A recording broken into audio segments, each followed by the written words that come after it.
Countdown for blastoff. X minus 5, 4, 3, 2, X minus 1, fire.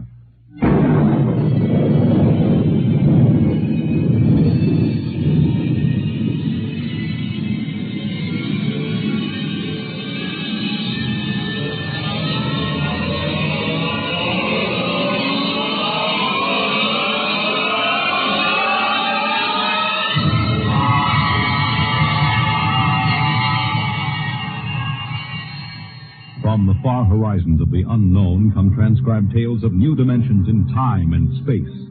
These are stories of the future, adventures in which you'll live in a million could-be years on 1,000 maybe worlds. The National Broadcasting Company, in cooperation with Street and Smith, publishers of Astounding Science Fiction, presents X minus 1.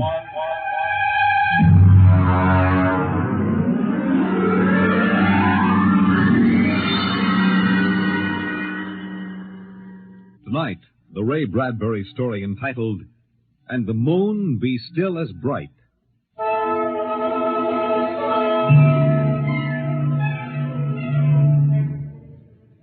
The first 3 expeditions for Mars left Earth in a mushroom of flame, arced through the atmosphere, and finally dwindled to tiny specks in the big eye of the Mount Palomar telescope, and then were lost to sight forever. The prearranged landing signals flashed back to Earth, and then the radios went dead. One after the other, ships had disappeared and were never heard from again. But still the rockets came. The 4th expedition emerged from the silent gulfs of space, angled down toward the floating red disk of Mars, down into an orbit as the order came to land. The last blast of the bow jets broke red against the blue desert sands, and the ship slid to a halt at the edge of a vast city that reflected the icy glare of the moonlight. For a while, all was still. All right, Park you. Open the airlock. Aye, sir.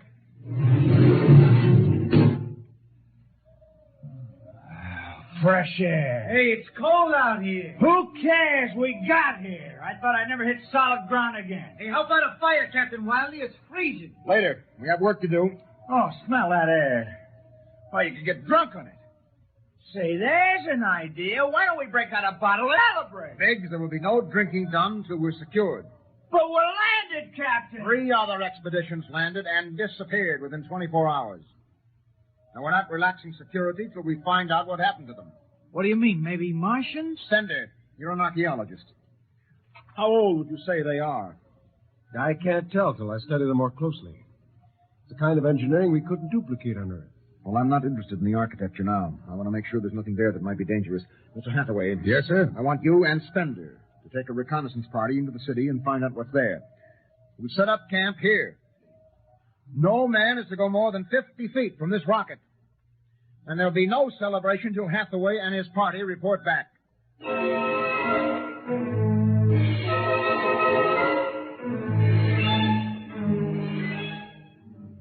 In the sea bottoms, the wind stirred along faint vapors, and from the mountains, great stone visages looked upon the silvery rocket and the small fire.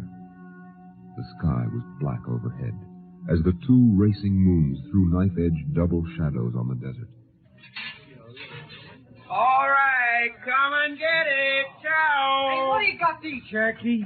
Sawdust, smothered in cold chicken fat. Good. I thought it was something I couldn't eat. Hey, Captain. Mr. Hathaway's back. Oh, Captain Wilder. Oh, yes, over here, Mr. Hathaway. Well? Most of the city's dead. Spender says it's been dead a good many thousand years, but we found one part about a mile over What towards about it? People were living in it last week, sir. People? Martians. Where are they now? Dead. We found bodies, thousands of bodies. They hadn't been dead more than 10 days. What did they die of? You won't believe it. What killed them? Chickenpox. Chickenpox? Yes. Where could they get chickenpox? From Earth. Oh, then the other rockets did get through. Yes. I don't know what the Martians did to them, but I sure know what they did to the Martians. They gave them chickenpox and wiped them out. They just didn't have any resistance to an Earth disease. Think of it, Captain. A race builds itself for a million years, refines itself, does everything it can to give itself respect and beauty, and then it dies. Of what? It's like saying the Greeks died of mumps or the proud Roman Empire collapsed because of athlete's foot. We didn't even give them a decent excuse for dying. We just gave them chicken pox. Spender, get hold of yourself. You didn't see those bodies, Captain. Yes, I know. It must have been a shock. You need a rest, a little relaxation. The Martians are dead. There's nothing you can do about that now. Hey, you hear that? The Martians are all dead. Come on, let's break out a bottle and whoop it out. Hey, how about a case, hey? Oh, good Lord. They have to do that now? Isn't there time later to throw old beer cans into the canals? Spender, you're an idealist. They're not. All they know now is that they're safe. Little shouting won't hurt. You think too much. I was safe on Mars. The first Earthmen on Mars. We gotta celebrate.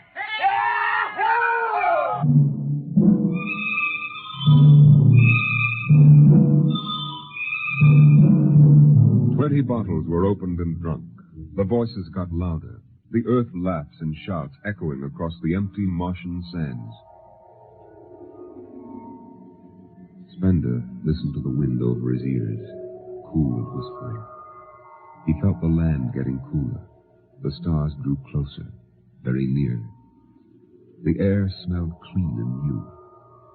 He looked at the cool ice of the white Martian buildings over there on the empty sea lands. Oh, what a woman! Hey, what do we do with these empty bottles? Save 'em, stupid. There's a 2-cent deposit.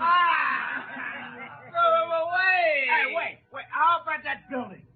2 to 1 on a buck. I can heave one right through that window. You're on. All right, here goes. Bullseye!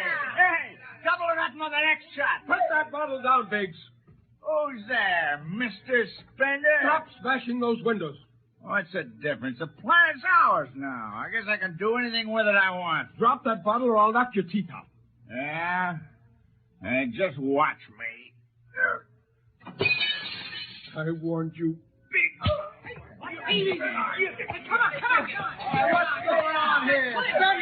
Spender! I hit him.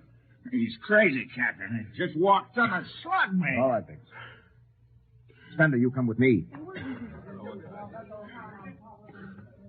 Now, suppose you explain. What was the idea of... The noise, the drunken brawl. Spender, the men are tired. This has been a long trip. And you have a different way of seeing things. Oh, I'm seeing things all right. I'm seeing how we'll ruin Mars. We'll rip it up and rip the skin off the way we've already ruined Earth. Is that why you hit Biggs? Yes. I couldn't stand the idea of them watching us make fools of ourselves. Them? The Martians. They're dead. They're all dead. But they know we're here. Doesn't an old thing always know when a new thing comes? We've come a long way to smash their windows and spit in their wine. Well, maybe you're right. But I'm still going to fine you $50 for that fight. Now, come on, Spender. Suck in your chin. We'll go back there and play happy.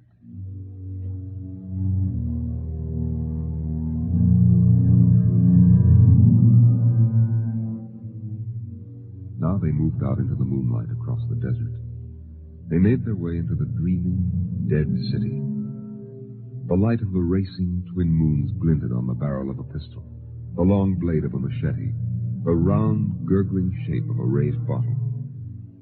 The wind blew in from the Dead Sea bottom and brushed through the silvery wire filigree of the towers.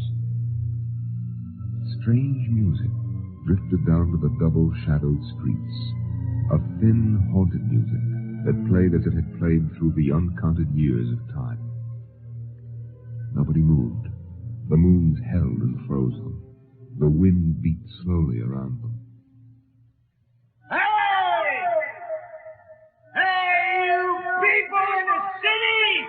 Biggs, I just want to make a little noise. What kind of a celebration is this, anyway? Come on. They built this city thousands of years ago. And now where are they? How did they die? Who cares? They're dead. That's good enough for me. Lord Byron. What? Lord Byron, a 19th century poet. He wrote a poem that fits this city. Might have been written by the last Martian poet. So we'll go no more a-roving so late into the night. Though the heart be still as loving, though the moon be still as bright. For the sword outwears its sheath, and the soul outwears its breast. And the heart must pause to breathe, and love itself must rest. Though the night was made for loving, and the day returns too soon, yet we'll go no more a-roving by the light of the moon.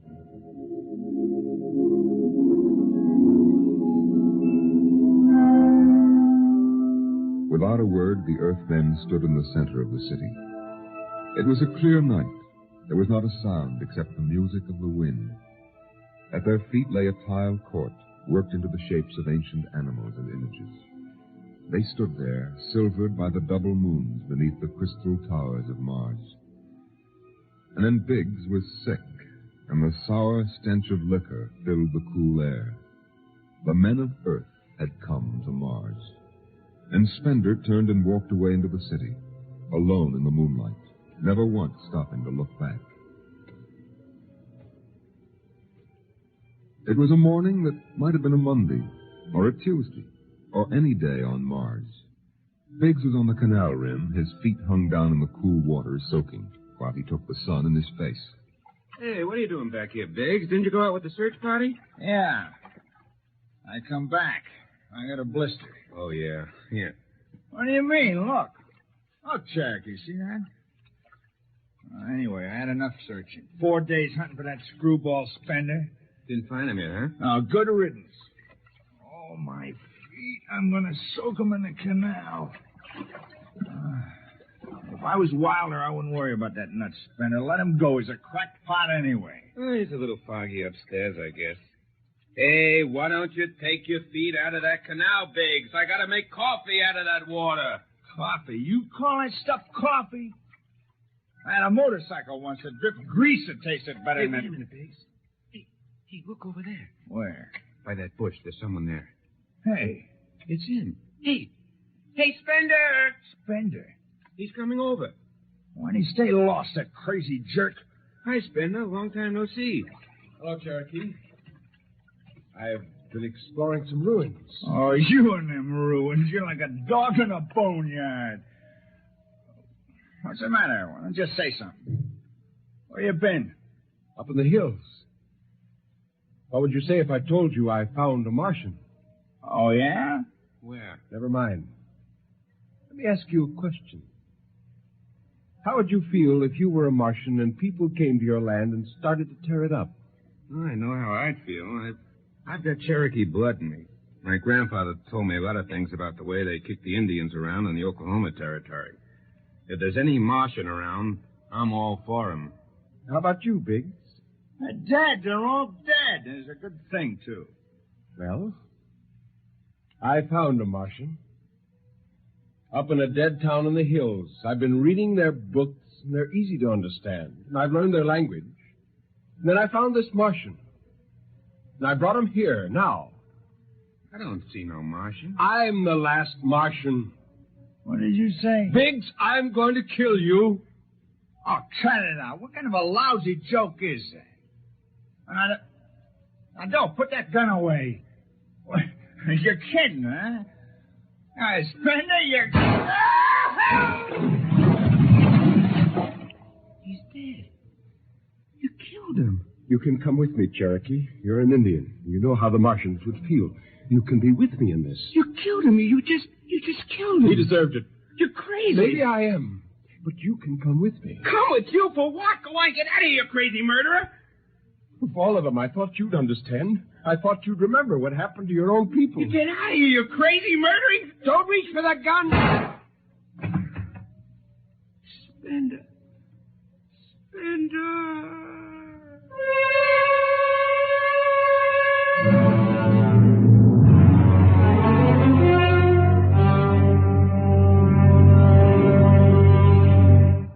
Hathaway, break out the arms locker. Issue pistols, rifles, and grenades. Yes, sir? And you'd better get the Bible out of the navigation chest. We have to bury these two. Well, Proctor, you start digging a grave, How about Spender? We'll have to go up in the hills and find him. Just let me at him with my bare hands, a crazy murdering louse. That's enough, Parkhill. The man is sick. He must be. Sick, my eye. He's That's enough. Now grab a shovel and start digging.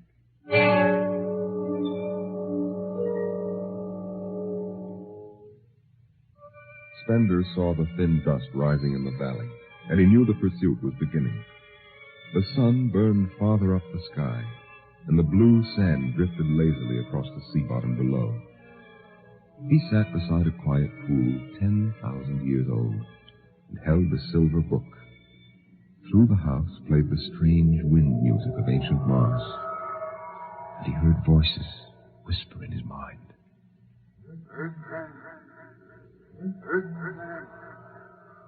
I hear you. I've always heard you, even down there on Earth. No, I won't run. What's the use? Live, Earthman. Live. Live? What for? To see them tear down your temples and put up hot dog stands? Run. They've seen me now. They know I'm up here. There's Wilder now. I've got him right in my sights. Kill, Earthman. Kill. Funny, he hasn't ordered them to use grenades. They could lob one right up here and blow me to bits. Maybe the captain thinks I'm too nice to be blown to bits. He wants my death to be clean. Just one bullet hole in me, nothing messy. And why? Because he understands me. Kill.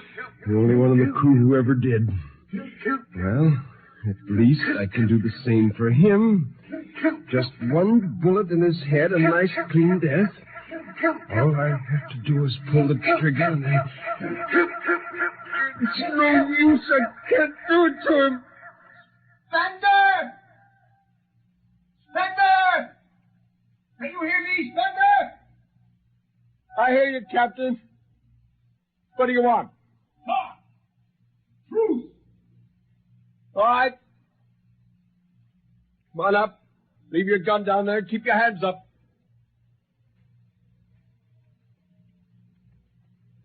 Oh. That's quite a climb. You mind if I sit down? How long do you think you can hold out? Until you're all dead. Why didn't you kill all of us this morning when you had the chance? You could have. I know. I got sick. After I started killing people, I realized they were just fools and I shouldn't be killing them, but it was too late. So I came up here where I could get angry again. Why did you do it? When I was a kid, my folks took me to visit Mexico City.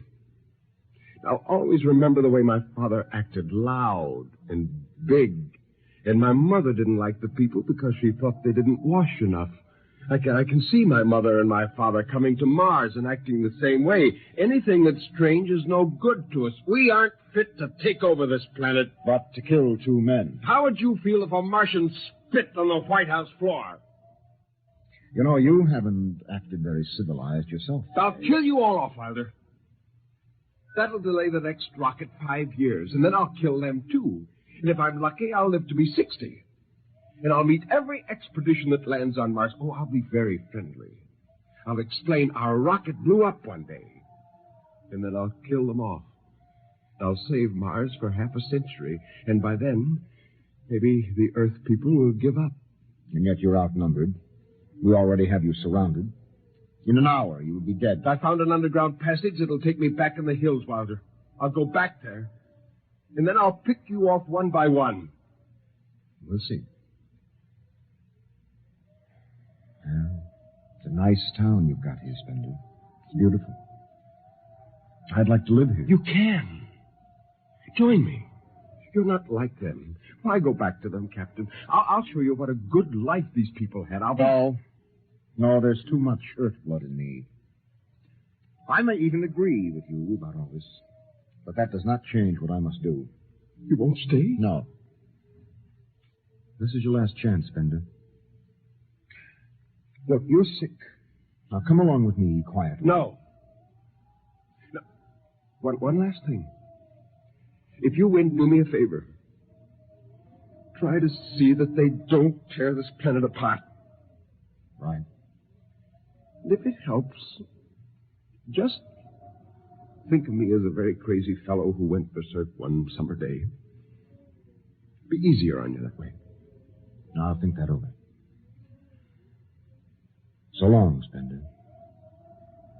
Bye, Captain. Good luck.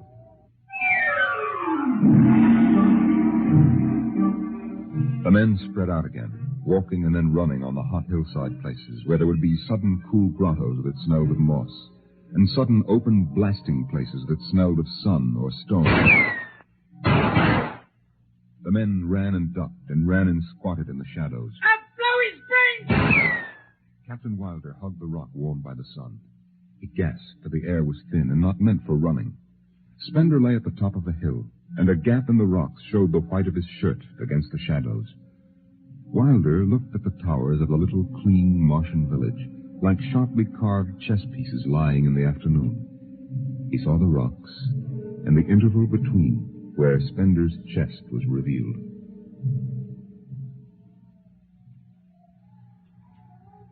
Go on, Spender. Get out. You only got a few seconds to escape. Go on, get out of the caves. Come back later. You go now. I've got to win this. I've got to think that I'm right. Pull this trigger. Go now. Get out. I'll get him! A slug in the head, I'll blow his bloody brains! No, Pockhill! Put down that gun. I'll do this myself. Spender. Why didn't you get out? Why? Why?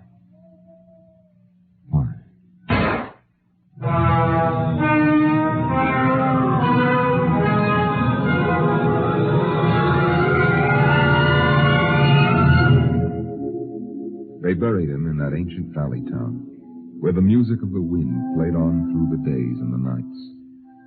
They laid him in an ancient silver sarcophagus with waxes and wines which were 10,000 years old, his hands folded on his chest. The last they saw of him was his peaceful face in the cold silver light of the racing twin moons.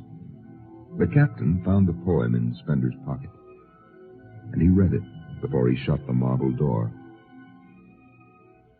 So we'll go no more a-roving so late into the night. Though the heart be still as loving, and the moon be still as bright. Though the night was made for loving, and the day returns too soon, yet we'll go no more a-roving by the light of the moon.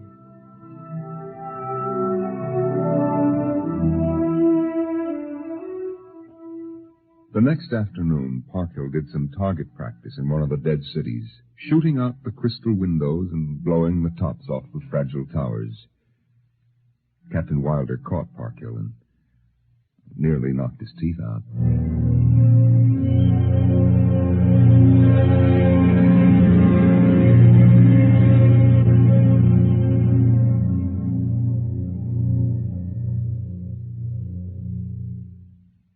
You have just heard X-1, presented by the National Broadcasting Company in cooperation with Street and Smith, publishers of Astounding Science Fiction. Tonight, by transcription, X-1 has brought you the Ray Bradbury story, And the Moon Be Still as Bright, adapted for radio by Ernest Kenoy. Featured in the cast were John Larkin, Clark Gordon, Dick Hamilton, Nelson Olmsted, Lawrence Kerr, and Stan Early. Your narrator was Norman Rose. Your announcer, Fred Collins. X-1 was directed by Daniel Sutter and is an NBC Radio Network production.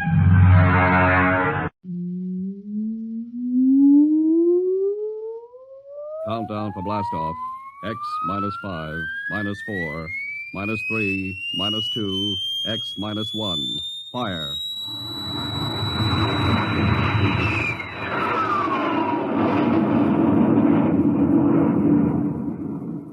From the far horizons of the unknown come tales of new dimensions in time and space. These are stories of the future, adventures in which you'll live in 1,000,000 could-be years on 1,000 maybe worlds. The National Broadcasting Company presents X -1.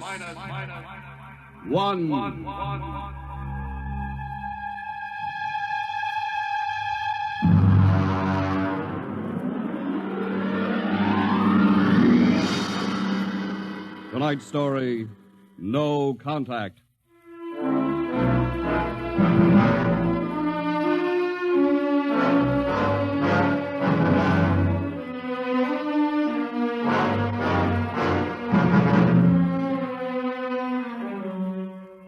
It was in the year of 1982 that spacemen first discovered the Great Galactic Barrier.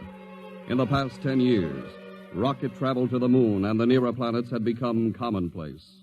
And then men fixed their sights on a more distant star, the remote planet known as Volta. 5 exploratory ships went out, and none came back, each in turn disappearing mysteriously at the same vanishing point, at an invisible wall somewhere in the vast outer reaches that became known as the wrecker of spaceships, the Galactic Reef. And yet, the explorers refused to admit defeat. It was on June the 2nd, 1987, that the rocket Star Cloud made ready for takeoff, the 6th to attempt to crack the barrier and win through to Volta. Now hear this. Condition green. 2 minutes to blast off. Condition green. 2 minutes to blast off. Well, Lewis, this is it. I don't suppose you'll be needing the ship's doctor up here on the bridge during blast off. I think not, Smitty. There's little chance of acceleration bends in these new overdrive ships. I'll be in my office then, counting vitamin pills if you need me. It's only a few steps. Good luck, Lewis. Thank you, Smitty. Lieutenant Collier. Yes, sir? You're relieved. You'd better get down to navigation control and take over. Yes, sir. Lieutenant. Yes, sir? We've never flown together before. This is your first flight in a space vessel as big as the Star Cloud. Yes, sir, but I was trained in oversized jobs at the Naval Academy. Well, if you're half as good a navigator as your father was, you'll do fine. Thank you, sir. Did you ship out with my father? I served under him on one of the first rocket runs to the moon. I see. I almost went along on his last trip to the barrier. Too bad about that. Yes, sir. That's all, Collier.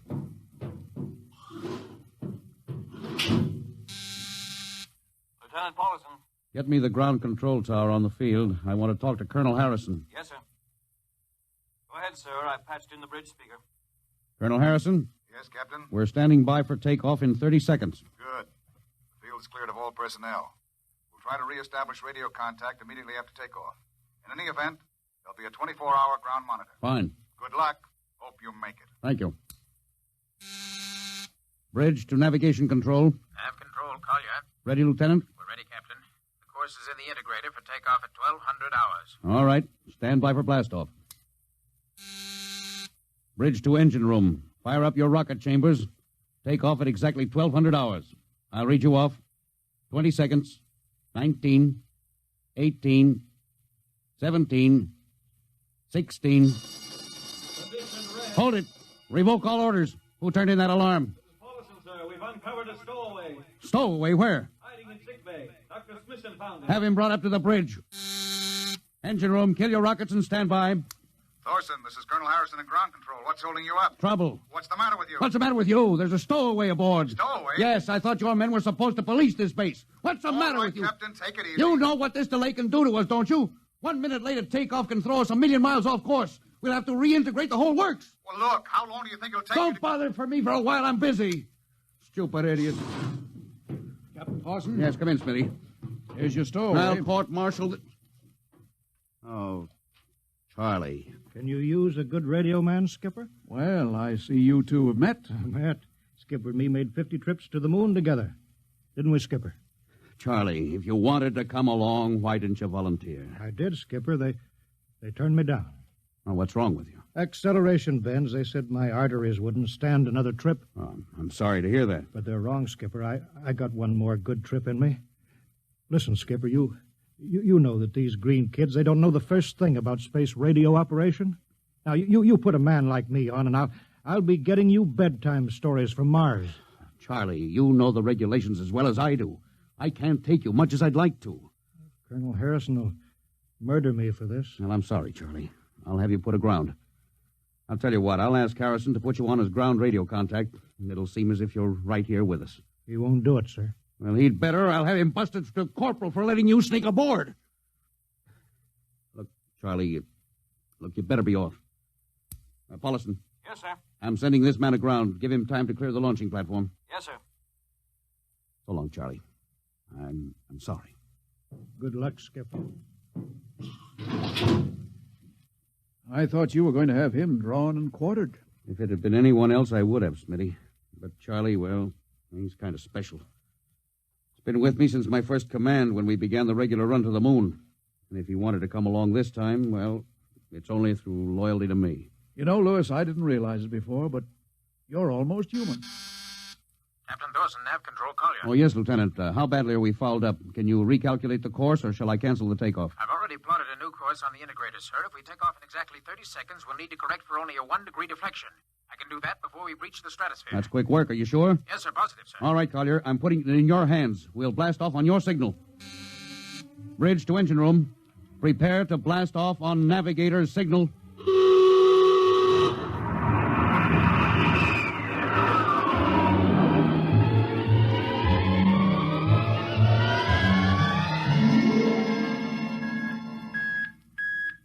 How are we doing, Collier?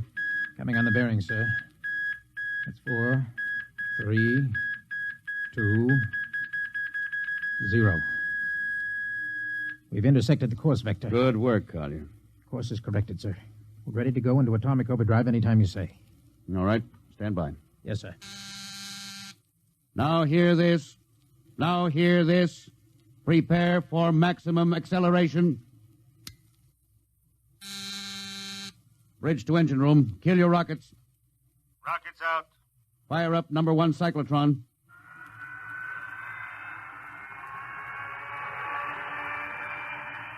Number 1 ready. Fire up number 2. Number 2 ready. Withdraw your dampening rods. Fission chamber ready. Blast tubes cleared. All generators operating at capacity. Take it over, sir. Go into overdrive at the count of 0. 3 seconds, Mr. Collier. 3, 2, 2, 1, 1, 0. 0.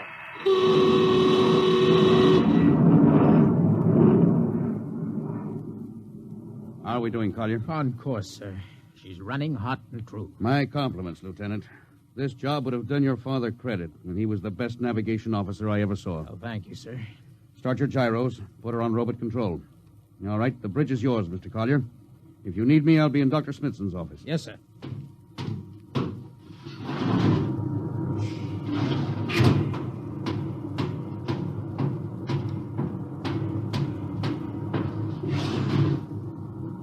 Well, Lewis, I see you got us off the ground. You can thank young Collier for that. Chip off the old block. You knew his father? As a matter of fact, I knew him very well. First-rate spaceman. Oh, is he the one yes, who... Yes, he was lost in the galactic barrier on the second ship we sent out to Volta. Lewis, just what do you think this galactic barrier is? Oh, your guess is as good as mine, Doc. All I know is that 5 ships have gone into it, and none of them have come back out. You think it's a nit? How about Mestrovik's theory that it's a time warp in space? That the ships reach it and slip into another dimension? I think that's a lot of rubbish. My theory is that the galactic barrier is nothing more than a radioactive layer of some kind. Why do you say that? Well, we know that radar signals bounce off it like they were hitting an invisible glass wall. And we know that it destroys our ships and crews in some way. There's no other logical explanation. What makes you think we can get through it, Lewis? Because we're ready for it. The others weren't. The entire hull of this ship is completely shielded with lead. We can crack through any radioactive cloud ever detected. Besides, we're equipped with some new UHF radio devices that should enable us to maintain radio contact with Earth. Nothing can happen. Absolutely nothing. Now, who are you trying to convince? Myself, I suppose. Lewis, you've had your share of glory. First skipper to reach the moon back in 1962. You could have retired. Why are you risking this trip? 5 ships are missing. Men like Prentice, Margetson, young Collier's father. I'm tired of seeing good men fed into that meat chopper. Then why are we going to Volta? We haven't any choice, Smitty. We're in a race, the kind of race where men and ships are expendable. According to the Interspace Code, the first nation to reach Volta can claim it. Well, personally, I want no part of it. Doc. I'll have to play physician, morale builder, and mother substitute for 112 slightly nervous men. Well, your morale doesn't sound too good, Doc. As morale officer, I can state without fear of contradiction, it is terrible. And something tells me as we approach that galactic barrier, I'm not going to be alone.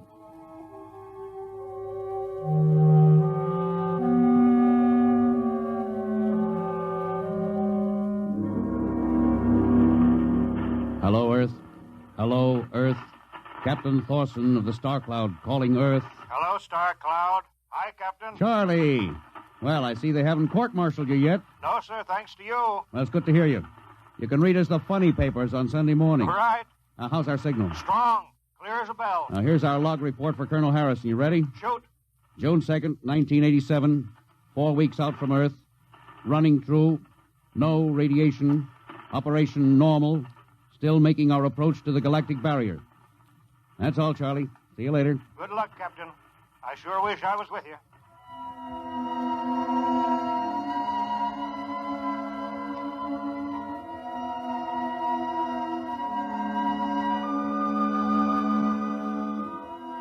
How's the morale, Smitty? The men know we're getting closer to the barrier. They're beginning to show a little tension, Lewis.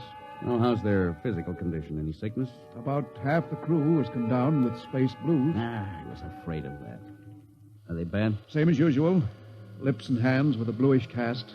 Eyes are sensitive to infrareds. I don't know. When I first started flying these tin cans, nobody ever heard of space blues. Well, now there's a theory it's caused by the terrific acceleration of atomic overdrive. Change in gravity affects the circulation. What do you think? I think it's psychosomatic.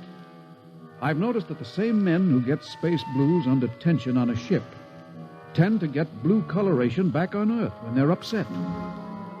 I guess it's just an occupational disease of space navigators.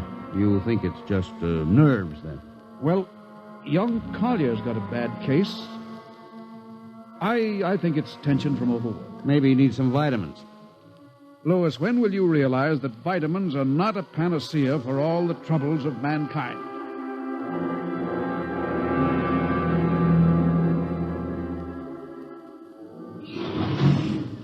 Sir, I understand that you've relieved me from duty. Well, Dr. Smithson says you aren't looking very well, Collier. I'm giving you a rest. Sir, I feel perfectly able to continue. Your lips are as blue as Minnetonka. Captain, I'd like to remain at my post. Don't be foolhardy, Lieutenant. I'm not being foolhardy, sir. I have a special, personal reason for wanting this expedition to reach Volta. Your father? Yes, sir. You think he might still be alive? I have to find out what happened, sir. I think I understand. Very well, Collier. Report back to duty.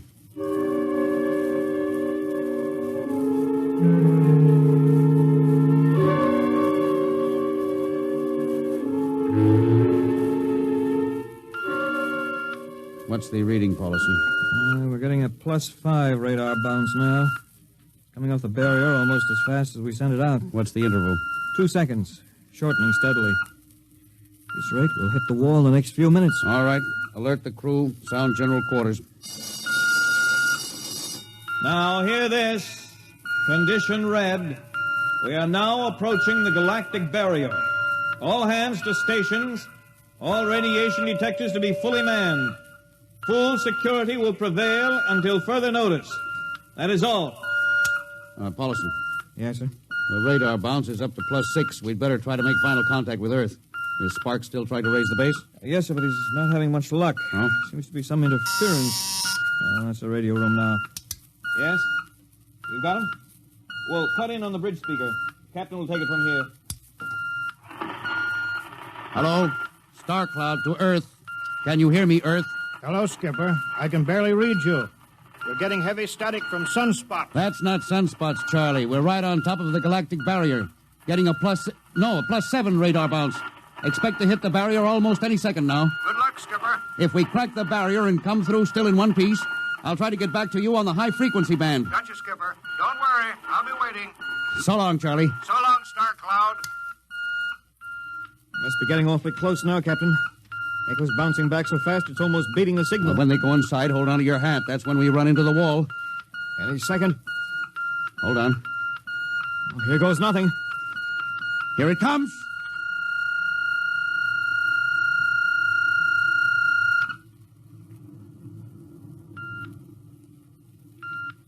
Captain. Nothing happened. We made it. We made it, Captain. No radiation, no time warp, no nothing. The crew's gone crazy, sir. Let them. They've earned it. Doc, can you break out a few bottles of snakebite serum for medicinal purposes? I sure can, Lewis. This calls for a celebration. How's your morale now? It couldn't be better. How's yours? Couldn't be better. What the... Condition red. Condition red. Radiation detected. Condition red. Radiation detected. Holy mackerel. Look at the needle on that indicator. Paulson. Yes, I see it, Captain. Picking radiation like crazy. What's it like? Well, it's a strong impulse. What kind? I don't know. It's too long for a cosmic ray, too short for UHF. Whatever it is, sir, the ship is lousy. Well, track it down, triangulate it, and make it fast. I want a directional fix. Yes, sir. Engine room. Yes, sir. We're picking up radioactivity. Is the fission chambers? No leak here, sir. Check your gauges. Nothing here, Captain. Must be coming from outside. Damage control. Is our lead shield leaking radiation? Well, keep at it. Paulson, how are you doing? I've got it fixed, Captain. Well, what is it? Well, I'll have to recheck my figures. Well, hurry it up. Angle is correct, but Now, come on, man, for Pete's sake. Where's the radiation coming from? Sir, it's coming from inside the ship. That's impossible. No, sir, I've checked it twice. Well, it's got to be the engines, then. If it is, sir, we're finished. Engine room. Yes, sir. That radiation must be in the overdrive pile. No, sir, it isn't here, sir. Are you certain? Yes, sir. All right, keep checking. There's only one thing left to do. Paulson, get a Geiger counter. We're going to start combing this ship inch by inch. Yes, sir. All right, turn it on. Yes, sir. All right. Ready, Captain. We'll check the atomic guns first. Come on. We'll cut through the officers' quarters here to ordnance. Now turn here. Oh, wait a minute, sir. Huh? What is it? The signal's weaker now. Yeah. Let's go back. Hold it. Seems strongest right about here. Oh, it doesn't make sense. Whose cabin is this? Lieutenant Collier's. Collier? Oh, he's down in nav control, sir. Oh, try the door. It's not locked, sir. Oh, it's in here, all right. Listen to that counter. Strongest over here. Open that wall cabinet. It's locked, Oh, sir. smash it. Shut off that Geiger counter. Now, what do you make of this, Paulson? Well, it looks like some sort of portable transmitter, sir. Must be foreign manufacture. I don't recognize the calibration symbols at all. I've never seen anything like it. Which raises a small question. What is Lieutenant Collier doing with a transmitter in his cabin? I don't know, sir. Well, I intend to find out, Paulson. Get down to nav control and bring Collier up to the bridge on the double. Well, hadn't we better find some way to shut this thing off first? I know a way.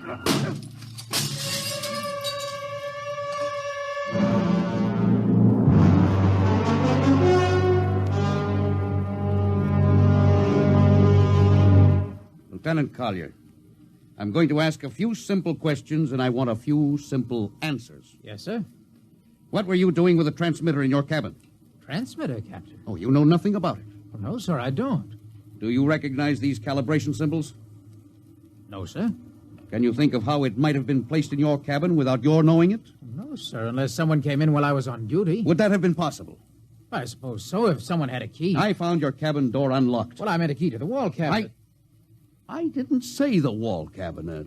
Well, I... You what, Lieutenant? How could you have known it was in the wall cabinet? Well, I just assumed, sir. Lieutenant Collier, I find it hard to believe you would lie. Having known and respected your father, having observed the way you handle your job. However, I intend to get to the root of this thing. May I have your wristwatch, Lieutenant? Sir? Your wristwatch. Yes, sir. Paulson, turn on that Geiger counter. Yes, sir. Hold this watch next to it. Yes, sir. That's all. Lieutenant, if you hadn't any close contact with that transmitter, how do you explain the radioactivity of this watch? Well, I don't, sir. I think you'd better. To whom were you sending those signals? Condition red. Condition red. There's your answer, Captain. What is this, Collier? Alien spaceship approaching. Alien spaceship approaching. Collier, who's aboard that ship? All right, now talk! Very well, Captain. My mission seems completed. Your mission? Are you admitting that you're an agent of a foreign power? I am stating it. What nation? No nation, Captain. What? I am an agent of the Voltan government. What? The government of the planet of Voltan. You're crazy. Are you so stupid, Captain? Did you think your people are the only ones who can invade another planet? What do you mean? We've had agents operating on Earth since 1945. I don't believe you. What do you think happened to those 5 ships, Captain? Where do you suppose we got our information? Your language, your culture, family background. Your appearance, you look like... Like Commander Collier? Well, is that so surprising, Captain? You see, Captain, we had a living model. I ought to kill you. That would be very foolish, Captain. I would advise you to surrender without delay. Alien ship now coming into ordnance range. I'll deal with you later, Collier. Paulison? Yes, sir. Put this man in irons, take him away. Don't worry, sir. We'll take good care of him. Carpenter, Robinson. Gunnery. Gunnery, Richardson. What's the range? 10,000 meters. They're closing fast. Put your guns on radar tracking. Tracking. Coming on the bearing. Fire. Fire, Richardson. Richardson, did you hear me? Fire! What's the matter down there? Did you hear me? Richardson, answer me. It's no use to shout, Captain. Collier, how did you get loose? Where's Paulison? Lieutenant Paulison is dead. All stations! Lieutenant Collier has escaped. Seize him, men! Don't waste your breath. Your men can't hear you, Captain. What? Those still alive are my men. You're lying. No, Captain.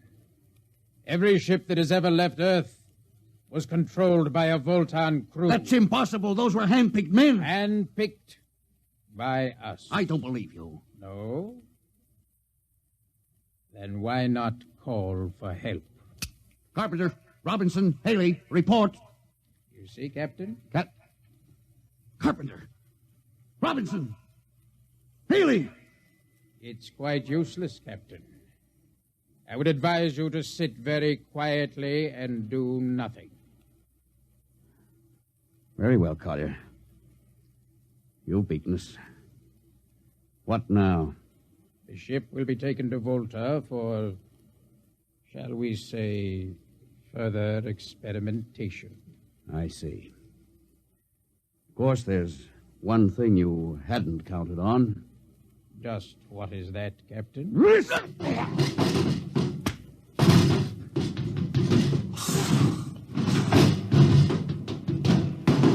Carpenter! Are you in there, Lieutenant Carpenter?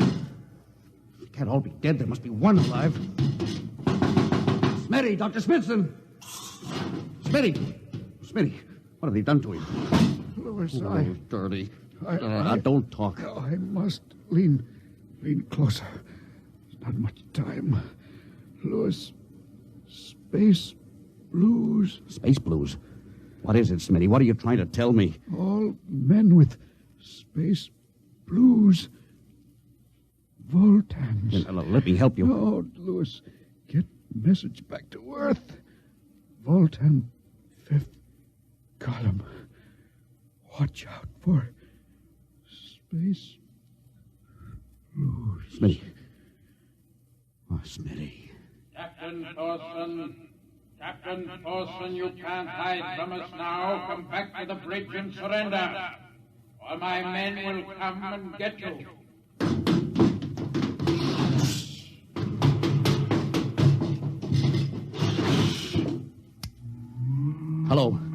Hello. Star Cloud calling Earth. Oh, please, God, let me get through before it's too late. Hello. Star Cloud to Earth. Come in, please. Come in, please.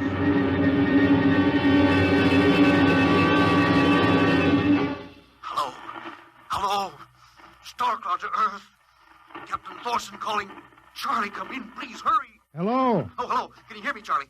Skipper, is that you? Are you getting my signal? It's coming in a little louder now, Skip. Keep sending. God, now look, Charlie, listen to me.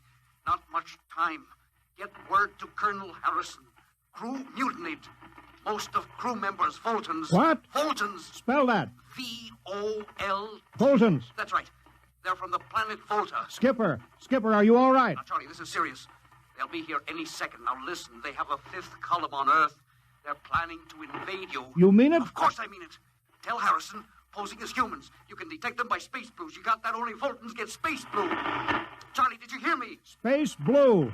I get you. They're breaking in, Johnny. I'm depending on you. Warn everybody. Captain. They've opened the door. So long, Johnny. Tell Hannah. Captain Thorson. Hello. Hello, Star Cloud. What's the trouble, Sergeant? I was just trying to raise a Star Cloud, Colonel. I had any luck? No, sir. No contact. No contact, eh? No, sir. Nearly an hour since they hit the galactic barrier. I don't understand why they haven't tried to get a message back. No, sir. Neither do I. Oh, all right. I'll take over for a while. Yes, you do that, sir. It's all yours. Right. Oh, and Charlie, you better go out and get yourself some coffee. You look a little blue around the gills.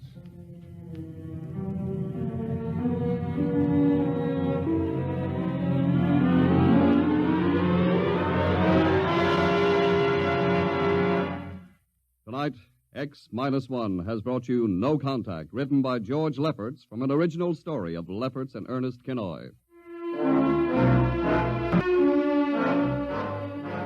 Featured in the cast were Louis Van Ruten as Captain, Donald Buca as Collier, Wendell Holmes as Charlie, and Bill Griffiths, Bill Smith, Matt Crowley, and Ken Williams. Your announcer, Don Pardo. X-1 was directed by Fred Way and is a transcribed NBC Radio Network production. And now, next week. When you want to take over a world, you naturally look for its weak point, some way to catch its people off guard. We live in a world where everybody loves a parade, a world of press agents and publicity stunts. But who would ever dream that invaders from outer space would take advantage of that weakness and actually hire a press agent to advertise their coming? Who would believe it was anything but just another publicity gag? At least, not until the terrible moment when it was already too late. The moment of X-1.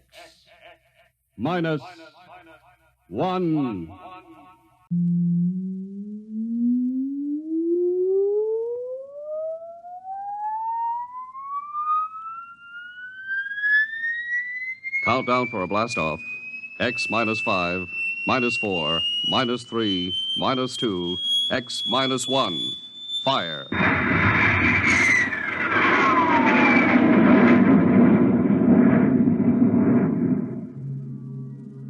From the far horizons of the unknown come transcribed tales of new dimensions in time and space. These are stories of the future, adventures in which you'll live in 1,000,000 could-be years, on 1,000 maybe worlds. The National Broadcasting Company presents X-1.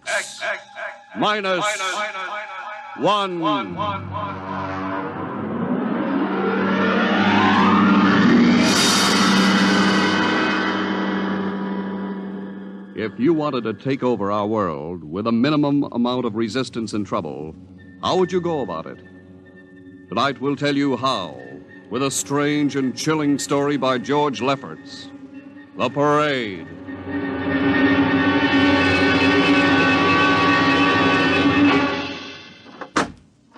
You are Mr. Sid Ryan. The same. My name is Luchar. I am a Martian. Pleased to meet you, Mr. What was that again? A Martian. As in Orson Welles? Precisely. I'm a Rotarian myself. Sit down. Thank you. Now that we've had our little joke, Mr. Luchar, what can Publicity Associates do for you? I am interested in obtaining publicity. It has been my observation that advertising and publicity are the very backbone of earthly civilization. Spoken like a true Martian, Mr. Luchar. Now, if you'll tell me the name of the client. The client, of course, will be the Martians. You don't give up, do you? Give up? The gag, I mean. Oliver. Yes, Mr. Ryan? This is Mr. Luchar. Oh, how do you Mr. do? Luchar claims to be a Martian. Take him outside, will you, Oliver? I am happy to see, Mr. Ryan, that my telling you I am a Martian has approximately the effect I guessed it would. I believe we can do business. I have here cash retainer, $5,000. Oliver, Take a look at that wad of lettuce. It's the real stuff, Mr. Ryan. And my client is prepared to spend many times that amount. Sit down, Mr. Lucha. Oliver, get the client a cigar, the 50-cent box. Yes, sir. Thank you. Well, now, what can I do for you, sir? I wish you to manage a publicity campaign. A very large and important campaign. Is the product established, or is it something brand new? Something quite new. Now, what would you judge the most effective type of campaign? Well, if the client has a lot of dough to throw around, a suspense campaign is best. First, you place ads in the paper saying, watch this space. Then about a week later, you run an ad saying XYZ or PDQ, and you get people guessing what it means. Then finally, when you've teased them enough, you bust loose and unveil the product. Excellent. We will conduct a suspense campaign. Of course, in this kind of campaign, secrecy is very important. Once the name of the product leaks out, it spreads like wildfire, and the whole campaign is kerfloppo. Quite so, quite so. The utmost secrecy. You realize, of course, these things cost like crazy. Would, say, $1 million cover expense? Come again? I said, would $1 million cover it? Why, yes, I am at... You did say $1 million. I understood that you have handled some very large accounts. Of course, if this is too big... No, not at all, not at all. As a matter of fact, I seldom touch anything less. Right, Oliver? Huh? Oh, of course. That's right, Mr. Ryan. Absolutely right. Yes, sir. You will begin, then, by saturating the newspapers, the radio, the streetcars with a very simple statement. What's that? I will write it on a card. Here you are. The Martians are coming. Say, that's not a bad teaser. Got that, Oliver? Yes, sir. The next ad will read, June 1st is Martian Day. June 1st is Martian Day. What happens on June 1st? The parade takes place. What parade? I wish you to arrange a parade up Fifth Avenue. You mean like the Macy Parade? Exactly. Except that the theme will be the world of tomorrow, the Martian world. My client would like it to be a gay affair. Balloons, clowns, pennants, pretty drum majorettes. Say, that sounds terrific. I might be able to interest the department stores in a tie-in. Fine. The parade will climax the campaign. On June 1st, the product will be unveiled. Good enough. By the way, Mr. Luchard, just what is the product? What are we selling? Oh, no, Mr. Ryan. Secrecy, remember? Yeah, but after all... Mr. Ryan, all will be revealed to you in good time. For the moment, let us say that we are selling a concept. A concept? The concept of invasion from Mars.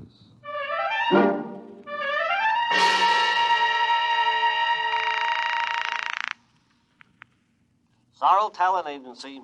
Sammy Sorrel, please. This is Sammy. This is Sid Ryan over at Publicity Associates. Listen, Sammy, how you fixed for midgets? I got midgets. Fine. I need 40 midgets for a parade. 40. June 1st. And listen, Sammy, I want them dressed in little spacesuits. In little... You know, like men from Mars. Mars. Okay? And I want some movie extras, maybe 50 of them. 50. Also rigged up like men from Mars. Make them look gruesome. Got that? Gruesome. Also, I need some horses with pretty girls on top of them. Maybe you can get that bunch from Maroney's Traveling Circus, the one we booked for the Fireman's Parade in Albany last year. Yeah, I'll try, Sid. Never mind the expense. Just get me the talent. It sounds like you landed a big client there. Who is it? It's a secret. I gotta hang now. Call me back, Sammy. Right.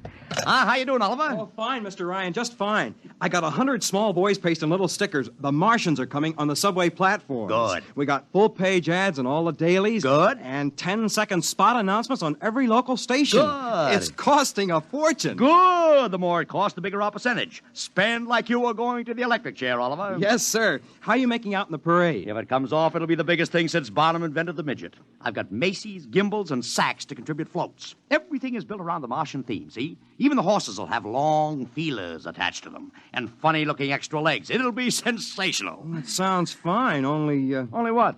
Mr. Ryan, we don't even know what we're selling. Oliver, my boy, do you think old Sid Ryan has been sitting here spending all this moolah and not putting two and two together?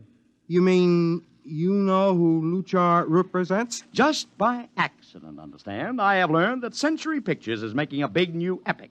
One of those expensive pictures they make in secret and then spring on the public because they don't want the other studios to get the jump on them. What's the picture? A space opera titled Invasion from Mars. Get it?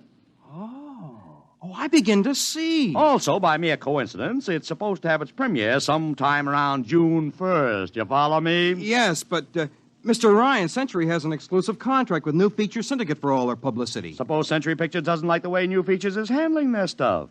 They want to get out of the contract, but New Feature says no, so they have to get around the contract. A man named Lucha, client unknown, starts publicizing the Martian invasion. Need I go further? Oh, I don't know, Mr. Ryan. Sounds pretty far-fetched to me, but I don't know. That's what I like about you, Oliver. You're so innocent.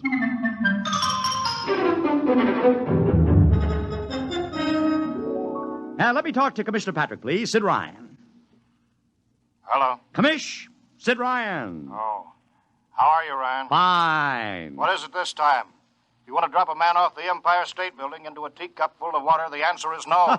Also, we're not arresting any fan dancers. You know I don't handle fan dances. I want a permit for a parade. June 1st, 5th Avenue. It's a Sunday. There's no traffic. Now, look, Ryan, Macy's gets a permit. Gimbel's gets a permit. The American Legion gets a permit. The Sons of Erin march every time Morton Downey sings The Wearing of the Green. Oh, don't give me a hard time, Patrick. This is too big. I have the 5th Avenue Merchants Association behind me. Okay, Ryan. Fill out the forms. I'll pass them along to the license commissioner. That's my boy. By the way, what's the occasion for this parade? Oh, don't you read the papers, Patrick? June 1st is Martian Day.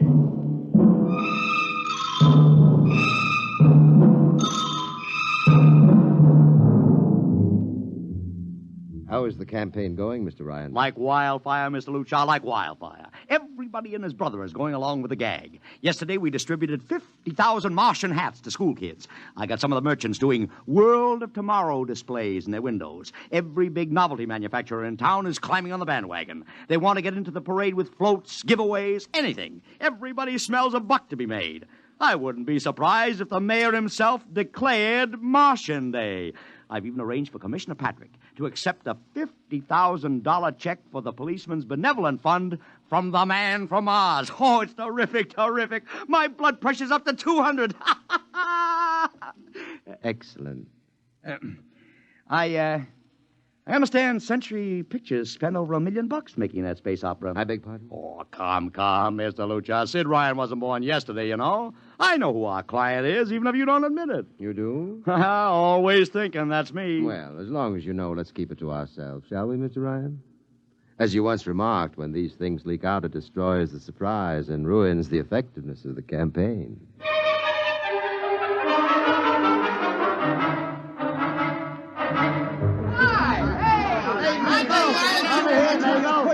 Ladies and gentlemen, this is Ken Daly speaking to you from our portable transmitter atop the reviewing stand for the much-heralded Martian Parade on Fifth Avenue.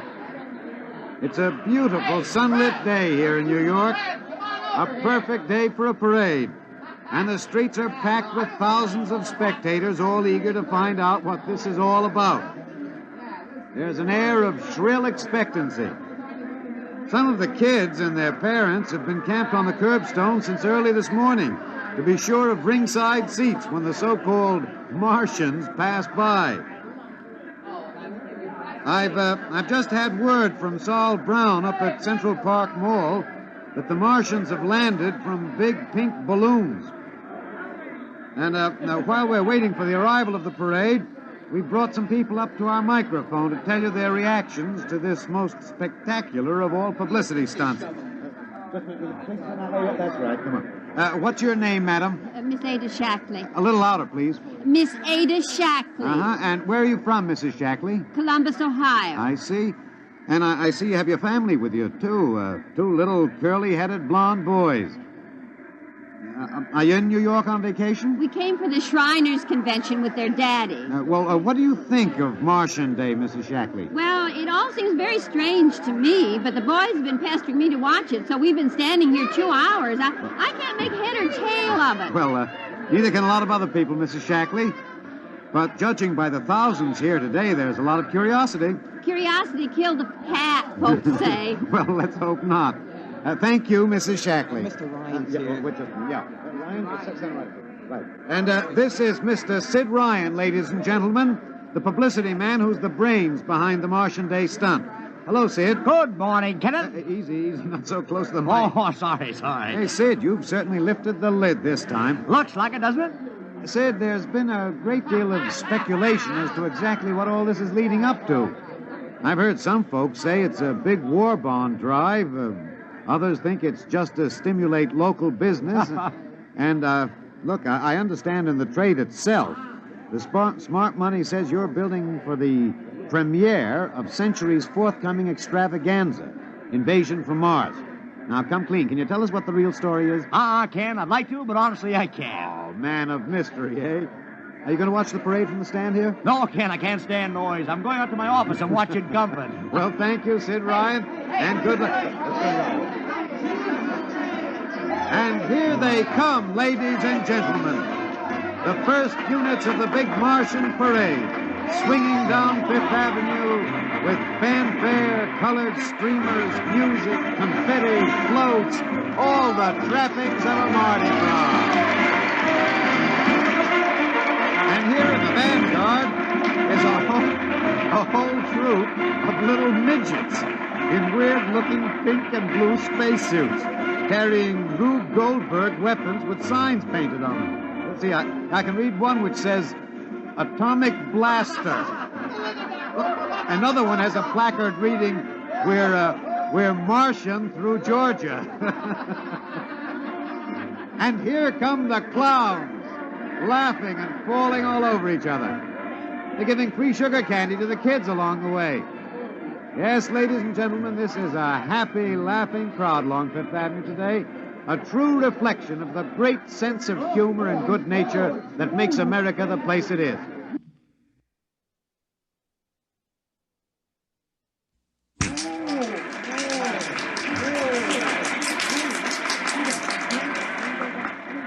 This is promised as the climax of the show. And now a great hush has fallen over the crowd.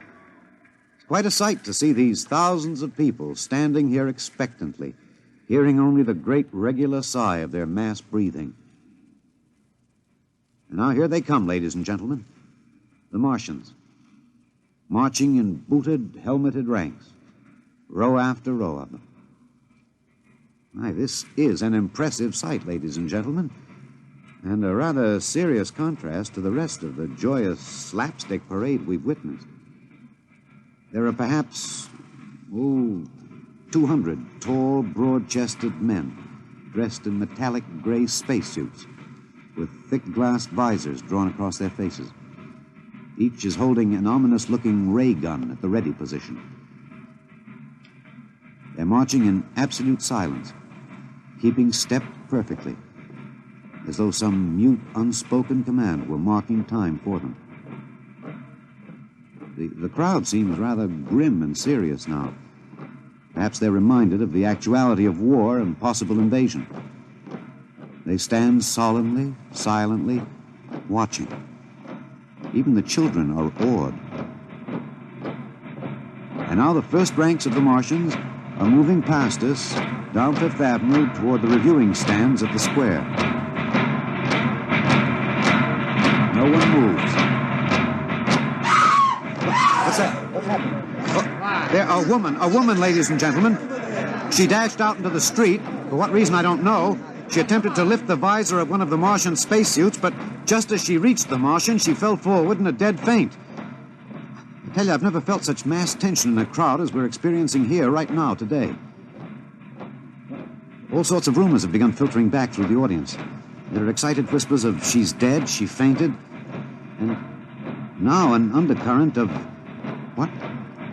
They're really Martians. This is an example of how a single incident can precipitate mass hysteria, ladies and gentlemen.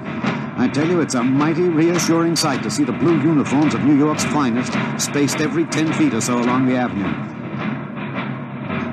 Somehow, I can't explain it, this incident has begun to work on what was a moment ago a happy, carefree crowd, and the complexion is changing.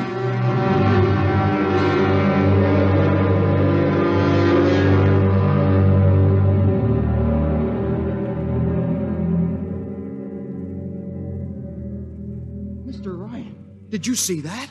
A woman fainted. Of course I saw it. What do you suppose she saw? Oliver, old man, did I ever tell you were too naive for this business? But that young woman ran out into the streets to get a close look at the Martians, and then she screamed and fainted dead away. I'm well aware of that, Oliver, since I paid her $50 to do it. What? The dramatic moment, Oliver, the stock and trade of the good publicity, man. Relax. Holy smokes, you sure think of everything. Yeah, for my share of this deal, roughly $100,000, I can afford to think of everything. Shut the window. Don't you want to see the finish? We'll go down to the reviewing stand for the finish. Right now, I want to make a phone call. By the way, where's Lucha? I haven't seen him. Well, he'll be around. Boy, those Martians sure look like the real thing. How would you know the real thing if you saw it, Oliver? Well, gee, I don't know. Close the window, Oliver. Oh, yes, Mr. Ryan.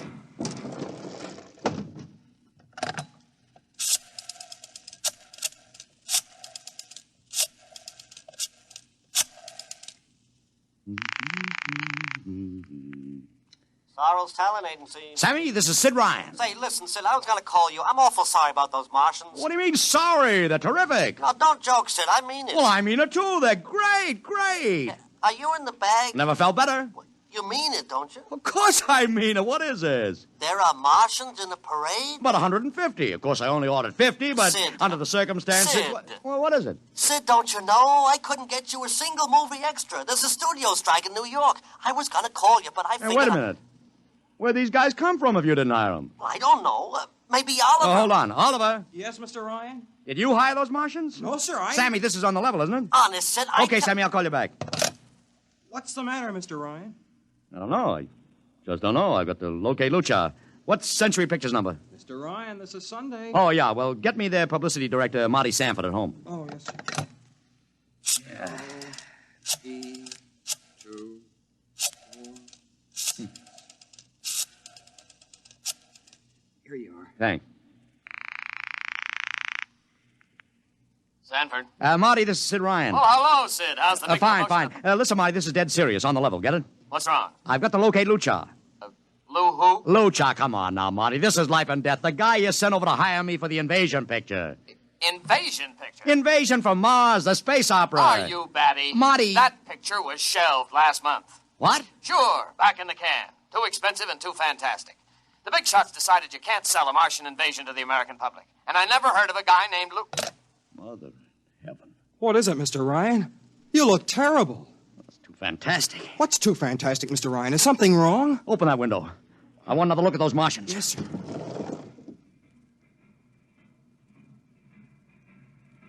Look at them. Oliver, you were in the Army. Could 150 movie extras learn to march like that in, say, 24 hours? Not in 24 days, Mr. Ryan. Not a second's hesitation. Not one other step. Look at the way they carry those ray guns at the ready. The only other time I've seen troops march like that was in a film of the Nazi stormtroops marching through the streets of Paris. See those chests on them? That's pride. Sheer, arrogant pride. Look at those chins. That's contempt. Nobody could act like that. Mr. Ryan! Oliver, get down there. Find that woman who fainted. Her name's Gloria Montex. Get her up here. Make it fast.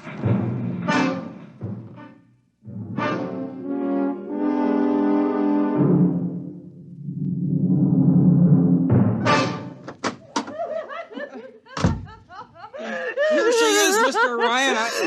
I can't get much sense out of her. Stay away from me. Gloria, it's me, Sid Ryan. Oh, don't kid me. You're a Martian. Gloria, settle down. No, you're wearing a mask. Baby, it's me, Sid. And underneath, it's awful. It's all big green eyes and those feelers like a catfish. Baby, snap out of it. Listen, what happened down there? You ran out and screamed like I told you, but the fainting, that wasn't in the act. Oh, go away, please. Go away. What'd you see? Oh, no, please. It's too awful. Please, please. Just one question, baby. Inside that helmet, what'd you see? You won't get anything out of her, Mr. Ryan. She needs a doctor. Okay, Oliver, I've heard enough anyway. You take care of Gloria here. Get her a drink. Where are you going? To see the commissioner. We gotta stop this parade before things begin to happen.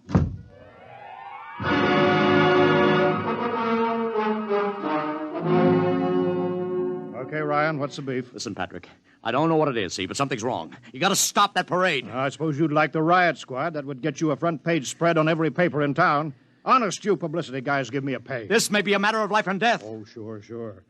Look, Ryan, I've got no time for your cheap publicity gags. I'm a busy man. Listen, I'm trying to tell you I don't know where these Martians came from, who they are, anything about them. All I want you to do is stop the parade and make sure they're on the level. Ryan, I'm wise to your tricks.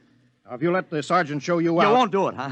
An honest citizen appeals for protection and you refuse. I most emphatically do. Now beat it. All right, Patrick. I'll go right to the mayor's office. I'll have you busted flatter than a fried egg. Go ahead.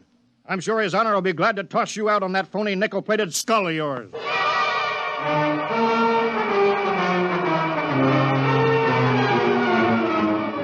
You heard me, Ryan. You cannot see the mayor. Adolf, please. This isn't a gag. I don't want publicity. All I want to do is maybe prevent something horrible from happening. In case you don't know it, wise guy, something horrible is already happening. A couple hundred little kids are in the hospital with ptomaine poisoning from that phony Martian candy you passed out.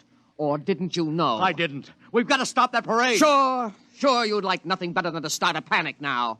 Maybe a few hundred people would get trampled to death. Think of the newspaper space that would get you and your product. I won't stand for this, Adolf. You won't have to, because you're going to get out of here right now. Go on, beat it. Get out. You and your publicity stunts make me sick to my stomach.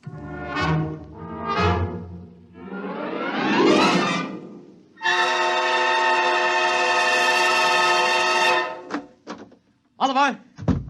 Oliver, where are you? Oliver! Oliver! It is useless to scream at him, Mr. Ryan. Your friend is quite dead. Lucha. He wanted to run to the police with some story about a Martian invasion. I found it necessary to restrain him. Restrain him, you stinking murderer. Now, Mr. Ryan, collect yourself.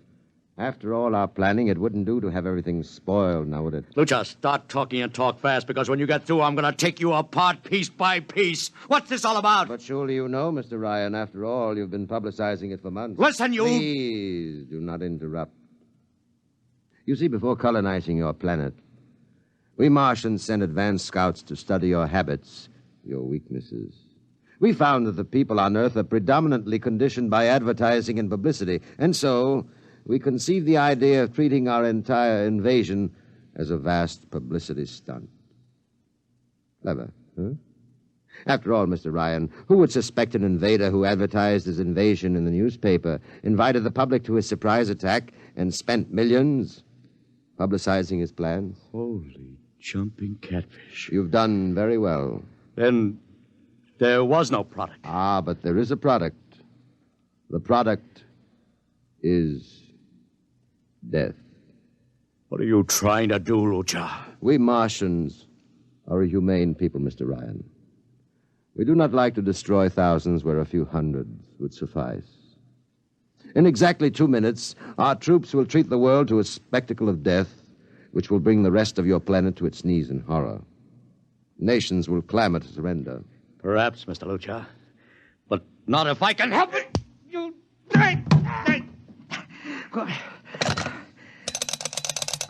Yes, please? Operator, this is Mr. Ryan. Get me the field telephone on the reviewing stand of the Martian Day Parade. Hurry. Anyone in particular? Just hurry. Reviewing stand, Sergeant Cassidy. Get me Commissioner Patrick. Hello. Hello. You'll have to talk louder. I want Commissioner Patrick. Oh. Patrick! Wait a minute. Things are quieting down. Now, what was it you wanted? This is Ryan. I have to talk to the commissioner. It's a matter of life and death. I'm sorry, you can't talk to him now. The chief Martian is presenting the PBA check to him. The Martians are going to fire a salute. Listen, you got to stop him. What? Stop him! I'm sorry, Mr. Ryan. You idiot! The worst is going...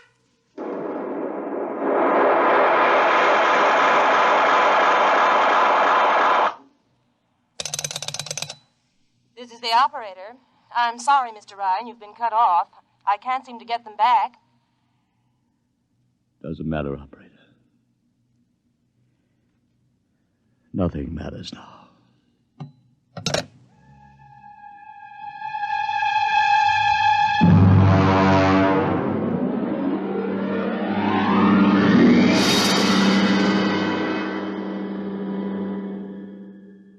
Tonight, X-1 has brought you The Parade, an original story written by George Lefferts.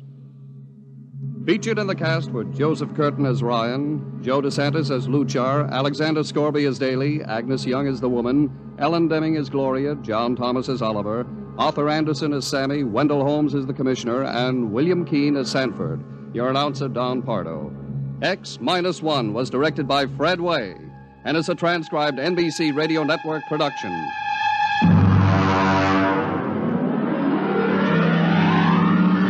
Next week, the tables turn. Instead of Martians invading Earth, we bring you a tale of men invading Mars. Ray Bradbury's brilliant short story entitled Mars is Heaven. Suppose you were a member of the first rocket ship crew to land on Mars, but instead of seeing Martians, you find that you've landed in a town that looks just like home, that all your dead relatives and friends are there to greet you, so that as incredible as it may seem, you think you're really in heaven. That is, you think so, right up to the fatal moment, the moment of X-1.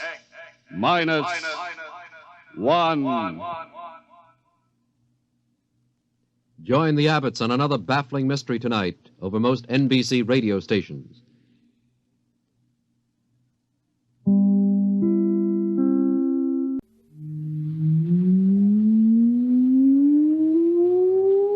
Countdown for blastoff.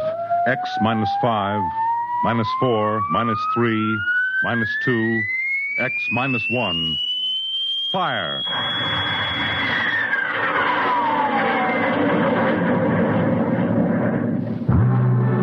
From the far horizons of the unknown come transcribed tales of new dimensions in time and space. These are stories of the future, adventures in which you'll live in 1,000,000 could-be years, on 1,000 maybe worlds. The National Broadcasting Company presents X -1.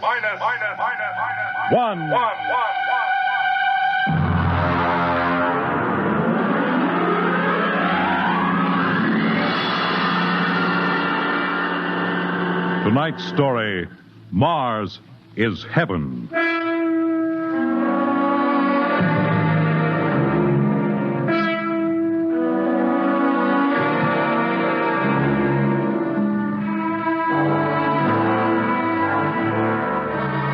When the first space rocket lands on Mars, what will we find? Only the ruins of a dead and deserted planet? Or will there be life? Intelligent life in some strange form that we can only imagine. Will we be welcomed with open arms, or will the Martians treat us as invaders? Only one thing is certain. Someday, a giant metal ship will take off from Earth to travel through the black velocities, the silent gulfs of space, to descend at last into the darkness of the upper Martian atmospheres. And on that day, man will finally know the answers. The day we first land on Mars.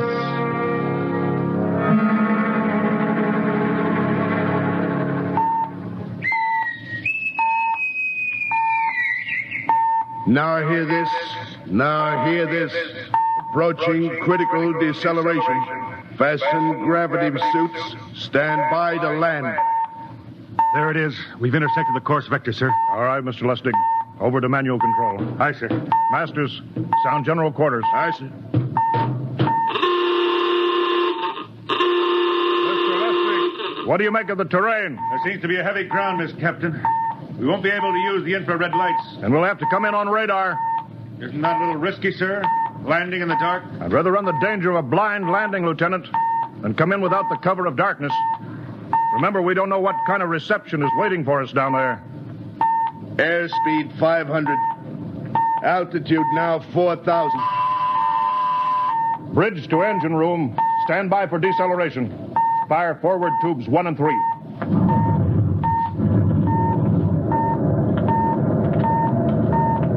Steady as she goes, Mr. Lustig. As she goes, sir. Airspeed 100. Altitude 1,000. Radar indicates a level stretch dead ahead, sir. Skids down. Skids check. Altitude 500.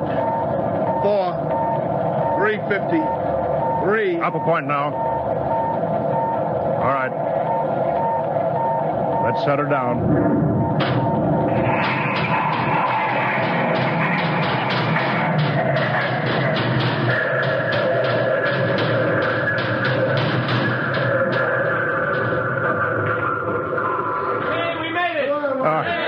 Cut the power. Masters, pipe battle stations. Aye, sir. All secured, sir. Well, gentlemen, we're now on Mars, April 20th, 1987, 4:33 Greenwich time. Enter that in the log, Masters. Aye, sir. Well, gentlemen, it's less than 2 hours till dawn. As soon as it's light, we'll send out a landing party. Masters, get me an all-over hookup.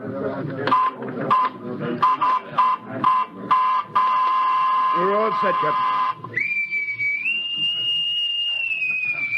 Now hear this. All right, men. The smoking lamp is lit. Well, we're on Mars. The first man shipped from Earth to land here. We don't know what we're going to find or what dangers we may face. We're 17 men on an alien world, and it's up to us whether we ever get home again. The next few hours should tell the story, and I want instant obedience to all commands. I'll court-martial the first man who doesn't jump to when he's ordered. And one other thing. We may be on Mars, but this is still a United States naval vessel. Officers will conduct a personal and weapons inspection in 1 hour. That's all. An inspection, Captain? Now? Mr. Lustig, we've got an hour and a half to sweat out before we find out what's outside that airlock. I'd rather have a man worried about his stripes than about what's waiting outside on Mars.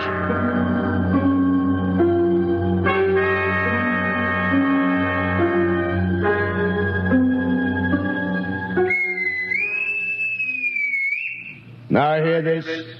Landing party report to forward airlock. Captain Black, Lieutenant Hingston, Lieutenant Lustig, and Dr. Horst report immediately to forward airlock. It's now landing time -5. Well, they're paging us.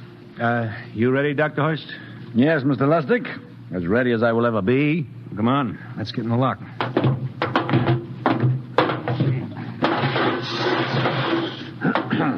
Hingston, Lustig, and Horst reporting in the airlock. Very well, sir. The captain will join you. 4 minutes to go. At least the captain would get here. What difference does it make? I just want to get it over with, that's all. Anybody got a cigarette? Yeah, I think you're smoking too much, Lieutenant Lustig. Are you nervous? Lay off, will you, Horst? Wondering what's hidden outside underneath that ground mist? I've been giving it some thought. It'll be very interesting to find out. A very unusual planet, Mars. Why? It has an atmosphere. A wonderful thing, an atmosphere. Where you find one, you find life. You mean Martians? What do you think they'll look like? Who knows? Intelligent life can take many forms. You mean they may have green skins and eyes on stalks or something? The comic book conception is possible, of course. Or they may have developed far beyond us. Perhaps they have a science that can produce weapons far more dangerous than our atomic missiles. You think we may have to fight our way out? After all, we are invaders. Now hear this. Landing time -2. All right. We heard this. You know what I'd like to find outside that airlock? Good old Illinois. Ever been there, Lustig? Only Chicago. Well, you ought to see my hometown. Green lawns, big white houses. Sounds like my hometown. My grandmother used to have one of those iron deer on the lawn. Every Halloween, we'd paint another color. One time, we painted it black and white like a Holstein cow. Where does your family live, Dr. Horst? I have no family. When I was a child, they were gassed to death in the Dachau concentration camp. Tough. No, it has its advantages. I have no ties on Earth. Nothing to lose now. I imagine I'm the only one on board who is free to enjoy our present peculiar position. All right, Masters, you can button it up now. Aye, sir. Well, gentlemen, check your sidearms. In 1 minute, we'll be the first men to set foot on Mars. Quite an honor, eh? As long as the medals are not rewarded posthumously. Still uneasy, Dr. Horst? Captain Black, I've been uneasy ever since I can remember. On Earth and on Mars. Well, 30 seconds. Give me the intercom phone, Lustig. Yes, sir. Masters? Aye, sir. Battle stations are to be manned until we return. If we're not back in 2 hours, I want no rescue party sent out. Blast off and save the ship, you understand? Aye, sir. All right. 5 seconds. 4, 3, 2, 1. Lustig, open the outer airlock. Aye, sir.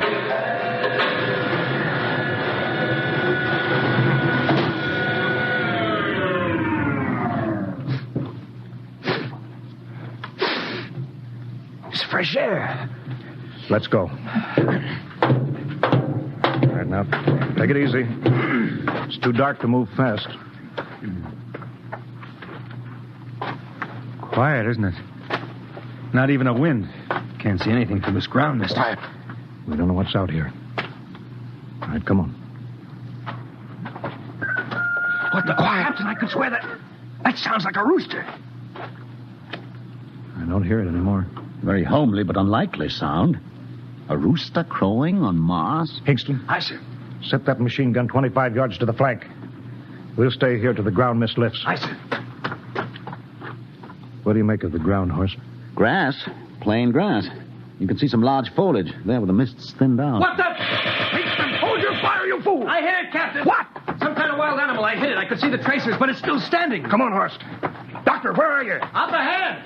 Admiring the wild animal. Careful, Horst. Wait for us. Don't worry, Captain. It's an iron deer. A lawn ornament. Well, that's impossible. It's hollow. Interesting, isn't it? A whitewashed Victorian iron deer sitting on a lawn in the middle of Mars. I don't understand. Look around. The mist's lifting. Hey, Captain, look there. It's a house, a regular old-fashioned house. But, sir, on Mars. Good Lord. I haven't seen carved scrolls and gingerbread like that in years. Look at that port swing. The geraniums. There. I told you it was a rooster, Captain. Give me the glasses, Lustig. I want to take a look through that front window. Well, there's an upright piano. Some sheet music on it. Lustig, it's beautiful Ohio. It can't be, sir. Horst, do you think that civilization of two planets could be identical? I don't know. That specific variety of geraniums is only 50 years old on Earth. Is it logical that they should develop in Mars? How about that port swing and the piano and beautiful Ohio? Why, it's impossible. Captain Black, this looks like the town I was born in. Well, it looks like my hometown, too. I thought of something, sir. It's the only solution. Maybe we're not the first ship to reach Mars from Earth. Don't be ridiculous, Lustig. Oh, how else can you explain it? Suppose some scientists got together. They invented some spaceship and planted a colony here. That's the only answer. That's impossible, Lustig. Been space travel, it couldn't be secret. Do you have any idea what ships cost, what industrial power is needed? No, there's got to be some logical reason. I think perhaps we might find out, Captain. The light just went on in that house. Kingston, cover that door with the machine gun. Aye, sir. All right, come on, Horst. We're going to ring that doorbell. There's got to be a scientific answer to all this.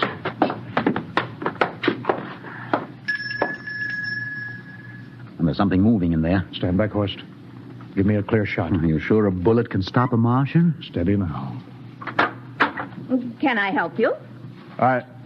Will we... If you're selling anything, it's much too early. No, wait just a minute. What town is this? What do you mean? Are you census takers? No. We're strangers here. We want to know how this town got here. Is this a game? No, it's not a game.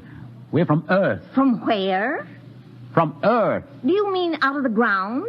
Are you sure you're feeling well? Madam, we came in a flying ship across space. We're from the third planet, Earth. This is Mars. Now do you understand? Mars. You go away now, you hear? I'll call my husband from upstairs and he'll chase you. Go on. But this is Mars, isn't it? This is Green Lake, Wisconsin, in the United States of America. Bounded on the east by the Atlantic and on the west by the Pacific. Now go away. Goodbye. Horst, do you suppose it's really possible? I've got to find out more about this. I told you I'd call my husband. Now you go away. You've got to tell me one thing first. What year is this? Year? 1928, of course. For goodness sake. You hear that, Horst?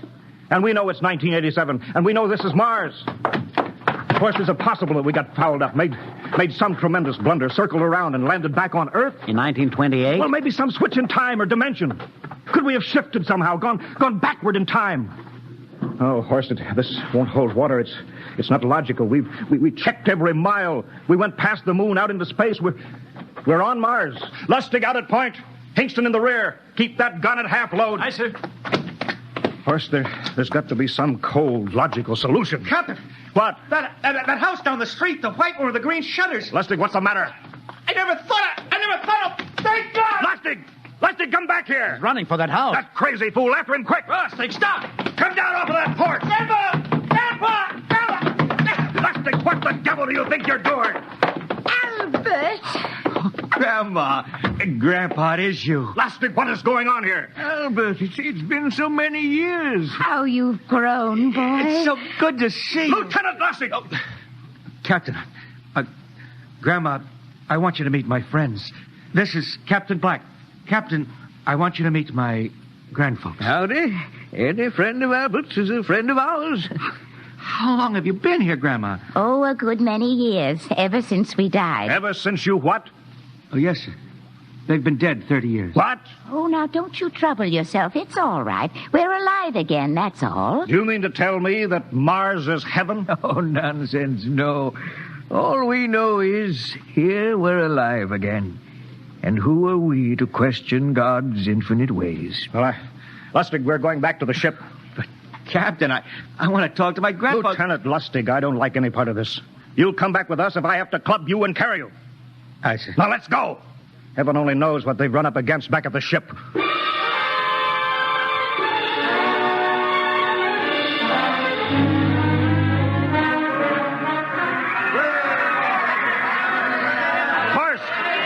Crowd around the ship. Looks like we're being welcomed with a celebration, Captain. Celebration? They've abandoned ship. Every port is open. No guard set. You masters! Hiya, Captain.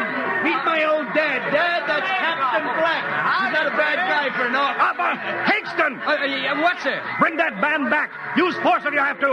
Excuse me, sir. There's my Uncle George. Higston! I'll be right back, Captain. Uncle George. What the devil is going on here? Understand, sir? They've all found friends and relatives. They're all here. You're right, Captain. I've found it. The whole crew's out in the crowd. But I gave orders. Definite orders. You don't understand, Captain. I understand mutiny. I don't care how many relatives show up. I'll have discipline. Johnny! Johnny, you old son of a gun! It's you, Edward. Yes. It can't be. Oh, of course it is. Johnny, Ed. you old... Ed, Dr. Horst, this is my brother, Edward. How do you do? Hello, sir. It's wonderful to see you, Edward. Look, I've got to get back to my ship. Oh, Johnny, wait. I almost forgot. Mom's waiting at home. Mom? Yeah, and Dad, too. Mom and Dad are alive? Then you're real, Ed. Well, of course. Don't I feel real? How's that, huh? Why, Ed! We've got lunch for you, Johnny. Mom's making corn fritters. Dr. Horst, haven't you found anybody? No, Captain. I have nobody. Well, then you come on home with me, right, Ed? Why, sure. Horst, you wouldn't believe it, but it's been 35 years since I had Mom's corn fritters. By George, 35 years.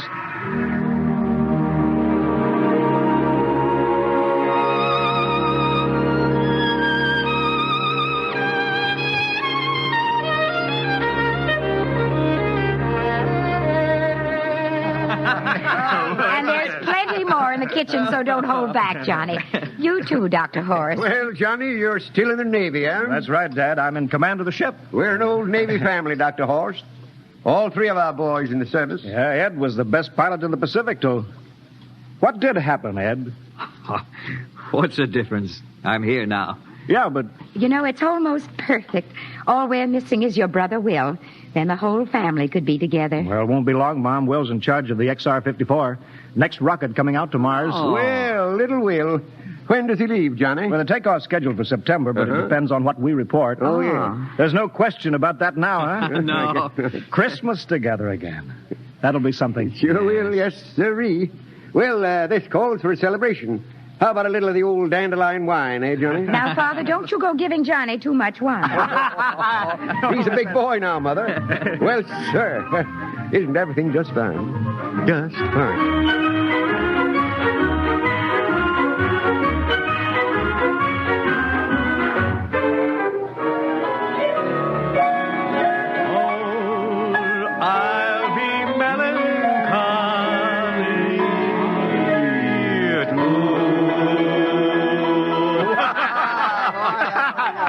Play that one again, will you, Ed? Oh, sure.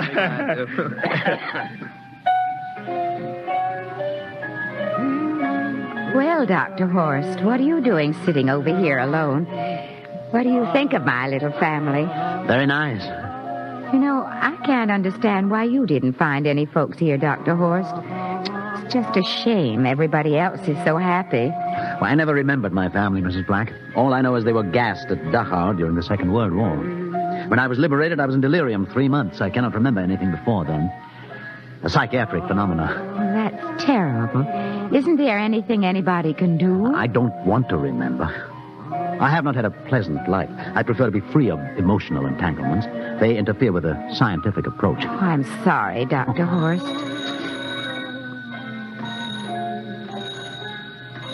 Oh, I'll get it. That's our ring. Long and 3 shorts. I remember that. Well, maybe we'd better call it a night. You must be getting tired, Johnny. I'd better be going back to the ship. Nonsense. You stay the night. We insist. I just couldn't rest thinking of you all alone on that ship. I'll be all right. Well, good night. Oh, wait a minute, Dr. Horst. That phone message was for you. Me? Yes, that's right. A message from Anna. Anna? I don't... Well, there, she must be an old friend. Isn't that nice? I don't... You sure it was for me? I don't remember any Anna. Well, she asked if you were better. Perhaps she's someone who knew you at Dachau. Anna? She said she's coming over here first thing in the morning. So you'll have to stay over. Yes, well, that settles it then. You stay here, Horst. You can bunk with me in my old room. Yeah, but Johnny, we thought you'd like to be with Edward. So you could talk the way you used to. Well, we can't put Dr. Horst on the daybed. I think we better share the room tonight. Be plenty of time for talking, Ed. Yes, I guess so. I suppose I better drop back to the ship. You know, Ed, security check. What? Why do you have to do that here? I don't know, Mom. There's no good reason, I guess. Suppose we skip it tonight, huh? Well, good night, everybody. Oh, it's good to have you home, Johnny. It's good to be home, Mom.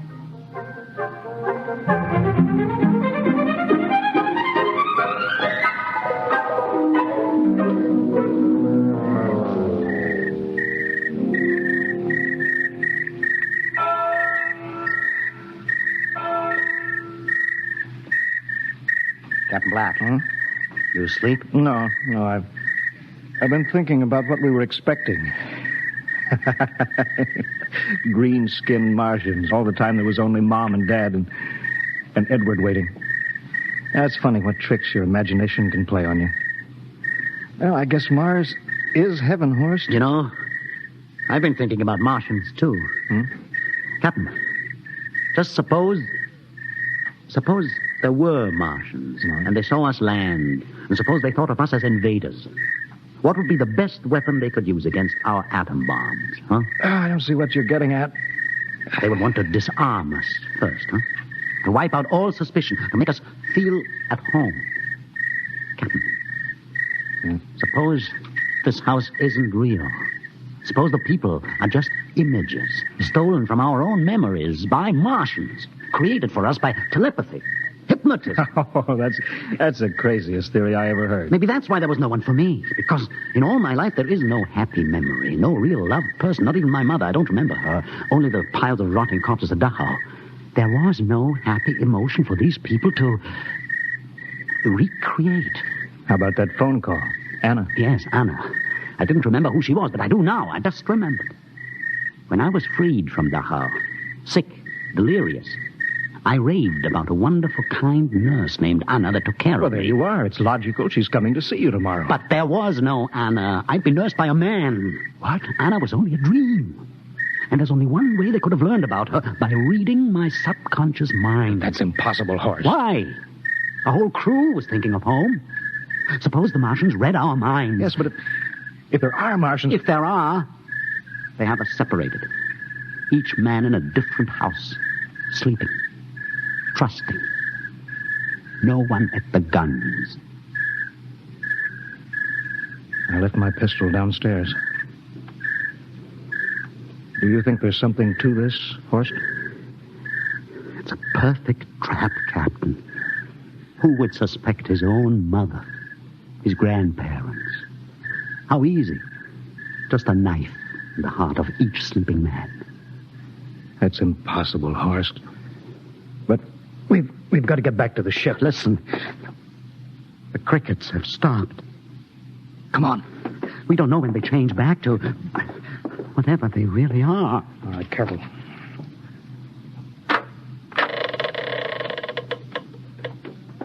Where are you going, John? Ed, we wanted a drink of water. That's all, Ed. You're not thirsty, John. You don't want a drink. Look out! You don't want a His drink. face! It's changing! He's a Martian! Run, horse! Run! You can't get away, John. This way, horse! Horse, where are you?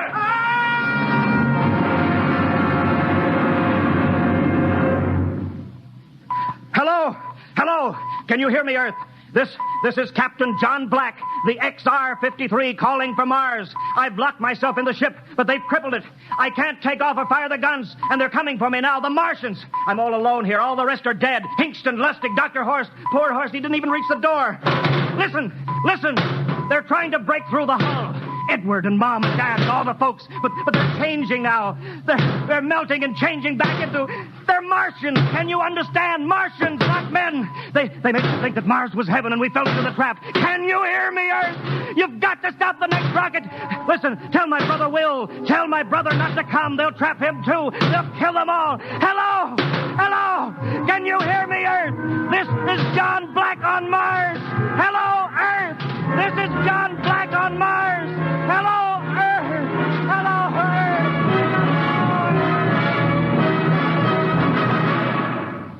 Tonight, X-1 has brought you the science fiction classic, Mars is Heaven, written by Ray Bradbury and adapted for radio by Ernest Kenoy.